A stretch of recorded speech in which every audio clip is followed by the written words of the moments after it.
अंबेडकर नगर जिले के अकबरपुर नगर पालिका क्षेत्र ward number 22 Krishna Nagar colony में प्राचीन शिव मंदिर पर हो रहे अवैध तरीके से निर्माण को लेकर सभासद ने फिर उठाए सवाल और बताया कि मंदिर का निर्माण तो केवल एक दिखावा है, बल्कि उनका मकसद ही मंदिर की जमीन को हड़पना है।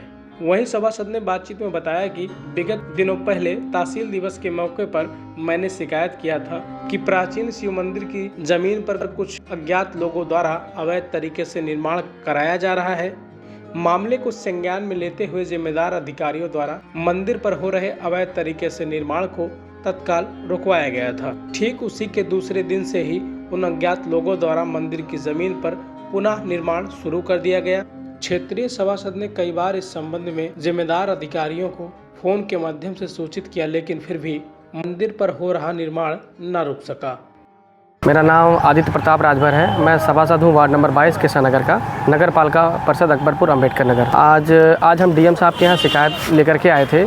मामला ये है कि हमारे वार्ड में करीब बीते एक हफ्तों से अतिक्रमण हो रहा है मंदिर निर्माण करने का। आज के कहते हैं सुबह सुबह कहते हैं दोबारा से वो अतिक्रमण स्टार्ट हो गया है। पूरा प्रकरण ये है कि करीब 3.5 बिस्से की ज़मीन है और 3.5 बिस्से की ज़मीन में आधे बिस्से मंदिर को दे करके और 3 बिस्सा कब्जा करने का प्रयास में है भू माफिया। किसके द्वारा किया जा रहा है? मैंने उस दिन भी बताया था कि कुछ मैं उन लोगों का नाम नहीं जानता, शायद वो लोग काले कोट और सफ़ेद पैंट और सफ़ेद शर्ट में वो लोग आकर के अपना कब्जा करते हैं। और मैं बताना चाहता हूँ कि प्रकरण ऐसा है कि वह ज़मीन खतौनी की ज़मीन है। पहले क्या कहते हैं मुस्लिम समाज की ज़मीन थी। मैं उन लोगों को धन्यवाद देना चाहता हूँ जिन्होंने मंदिर को दान दिया था। वहाँ पर बाबा कुटिया हुआ करती थी, बाबा वहाँ रहा करते थे। बाबा जब एक्सपायर हो गए, एक्सपायर होने के दौरान उनकी वहाँ भी समाधि बना दी गई। समाधि बनने के बाद उनके ही पुत्र और उनके जितने भी पोते होते थे वहाँ पर सब लोग सेवा करते थे, उस कुटिया को देख रेख किया करते थे। लेकिन बीते दिनों से वहाँ पर कब्जा बना लिया गया है, अतिक्रमण कर दिया गया है उन लोगों के द्वारा जो भू माफिया हैं।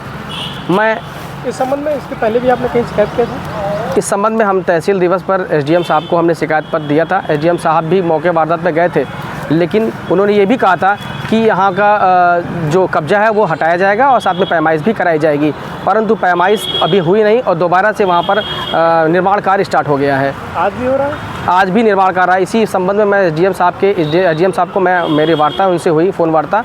मैंने उनसे कहा कि सर आपने कहा था कि यहाँ पर निर्माण नहीं होगा जब तक पैमाइश नहीं हो जाएगी ज़मीन की, और फिर भी यहाँ पर निर्माण हो रहा है।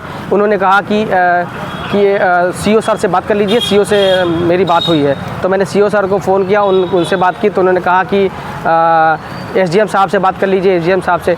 तो यहाँ कोई मेरी सुन नहीं रहा है। मैं सबसे कह रहा हूँ कि सबसे गुहार लगाऊँ, पूरे प्रशासन से गुहार लगा रहा हूँ कि वहाँ निर्माण ना हो, मंदिर ही मंदिर बने, मंदिर पूरे प्रांगण में बने। जो पूरा मंदिर है 3.5 बिस्से का उसमें बने। कोई आधे बिस्सा को मंदिर बना करके वहाँ भू माफिया पूरी की पूरी 3 बिस्से की ज़मीन कब्जा करना चाह रहे हैं। अच्छा, वो लोग मंदिर बना के हाँ, ज़मीन इस तरह से कब्जा? जी, वहाँ मंदिर छोटा सा मंदिर बना करके पूरी ज़मीन को कब्जा करने का प्रयास करें। वो बहुत ही बेशकीमती ज़मीन है और बेशकीमती ज़मीन पे इन लोगों की नज़र रहती है। ऐसे ही बेशकीमती ज़मीनों पर ये लोग कब्जा कर करके बेच करके एक अच्छा मुनाफा कमा करके निकल जाते हैं। माननीय मुख्यमंत्री योगी जी ने पूरे प्रदेश में भू माफिया एवं माफियाओं के ऊपर बुलडोजर चला दिया, परंतु यहाँ अंबेडकर नगर में ऐसा देखने को नहीं मिल रहा है। यहाँ पर दिन प्रतिदिन भू माफिया पनपते चले जा रहे हैं और यहाँ पर धीरे धीरे जो भी कीमती ज़मीनें हैं उन पर कब्जा कर करके उनको बेचने का प्रयास लगे हुए हैं। मंदिर हो चाहे मस्जिद हो चाहे कोई भी धार्मिक प्लेस हो, इन सभी पे ये लोग कब्जा करने के फिराक में लगे हुए हैं। प्रशासन भी क्या कहते हैं इस पर कोई भी इनका रवैया नहीं दिख रहा है। कितना भी शिकायत करो, ये कोई भी क्या कहते हैं इनका ये कोई एक्शन लेने का प्रयास नहीं करते हैं। और मैं प्रशासन से तो अब कह करके थक चुका हूँ। आप सब एक बार अब मुख्यमंत्री जी से कहना चाहता हूँ कि मुख्यमंत्री जी इस पर संज्ञान लीजिए और इन सभी के ऊपर कार्रवाई करिए, क्योंकि आप कहा जाता है कि मुख्यमंत्री जी जो है वो हिंदुत्व के लेकर के ज़्यादा चलते हैं, और अगर ऐसा ही बना रहा तो सारे लगभग मंदिर जो हैं जो पुराने मंदिर उन पर कब्जा कर लिया जाएगा। और एक बार मैं आपको और बता देना चाहता हूँ, अगर यह प्रशासन और सारे शासन प्रशासन के लोग अगर मेरी बात को नहीं सुनेंगे तो शायद मुझे भूख हड़ताल पर बैठना पड़ जाएगा। अनिश्चितकाल के लिए चाहे मेरी मृत्यु हो जाएगी, फिर भी मैं क्या कहते हैं इस भूख हड़ताल में मंदिर को बचाने के लिए अपनी जान भी दे दूंगा, पर मंदिर परिसर को पूरा का पूरा छुड़वा करके ही रहूँगा।